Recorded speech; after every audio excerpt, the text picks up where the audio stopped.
Hi guys, எல்லோரும் எப்படி இருக்கீங்க? நல்லா இருக்கீங்க நம்புகிறேன். இங்கே பாருங்கன்னா போர்ஷா கார் நிற்கிது. சூப்பர் காரு, சூப்பராக இருக்குது பாருங்க. ரெட் அண்ட் பிளாக் நிற்கிது. இந்த ரெட் கலரை பாருங்களேன், எவ்வளோ குட்டியாக சவுண்டு. ஆனால் ரெட் கலரில் சவுண்டு சூப்பராக இருந்துச்சு. பிளாக் கலரில் எக்ஸாஸ்ட் இன்னும் மாற்றலை போல். ஆனால் எனக்கு பிளாக் கலர் ரொம்ப பிடிச்சிருக்குங்க. அப்படியே அது ஒரு பார்க்க லுக்காக இருக்குல்ல. உங்களுக்கு எந்த போர்ஷா பிடிச்சிருக்குன்னு மறக்காமல் கமெண்டில் சொல்லுங்கள். அப்படியே அந்த லுக்கை பாருங்கள், தரமாக இருக்குது. இங்கே பார்த்தோம்னா டுக்காட்டி நிற்கிது, அட்வென்ச்சர் மாடல். பக்கத்தில் ஹிமாலயன் செம்மையாக இருக்குங்க ஆஃப் ரோடுக்கெலாம். இங்கே பார்த்தா ஜெட் 900 இருக்குது, நியூ மாடல். உங்களுக்கு ஓல்டு மாடல் பிடிக்குமா, நியூ மாடல் பிடிக்குமா? ஜெட் 900 அதை எப்படி சொல்லுங்கள். இங்கே பார்த்தீங்கன்னா BMW S1000 ஆறாருங்க. இதோட சவுண்டு செம்மையாக இருந்துச்சுங்க. ஃபுல் சிஸ்டம் எக்ஸாஸ்ட் போட்டிருக்காரு.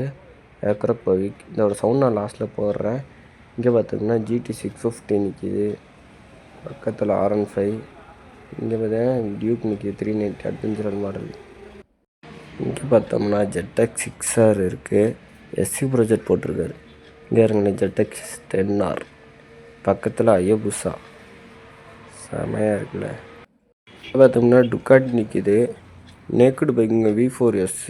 ஆனால் இதோட சவுண்டு செமையாக இருந்துச்சு. அந்த வீடியோ லாஸ்ட்டில் இப்போ காமிச்ச பைக் சவுண்ட்லாம் போடுறேன் பாருங்களேன், தரமாக நிற்கிது. பக்கத்தில் ஜெட் 900 R1 ஓல்டு மாடலுங்க. R1 இதெல்லாம் GT 650 நிற்கிது. இதோட லைனப் பாருங்களேன். இங்கே பார்த்தோம்னா ஜெட் 900 இருக்குது. எனக்கு இந்த ஜெட் 900 தாங்க பிடிச்சிருக்கு. இங்கே பாருங்களேன், BMW S1000 ஆறாரு. மூணுமே ஓல்டு மாடலுங்க. தரமாக நிற்கிதுல. 2 black colour, 1 black and white. இதோட சவுண்டு நான் வீடியோ லாஸ்ட்டில் போடுறேன் பாருங்கள். இங்கே பார்த்தோம்னா இன்னொரு ஜெட் 900 நிற்கிது. இதே பக்கத்தில் ஹிமாலயன் GT 650 கலெக்ஷன் அதிகமாக வந்துருச்சுங்க.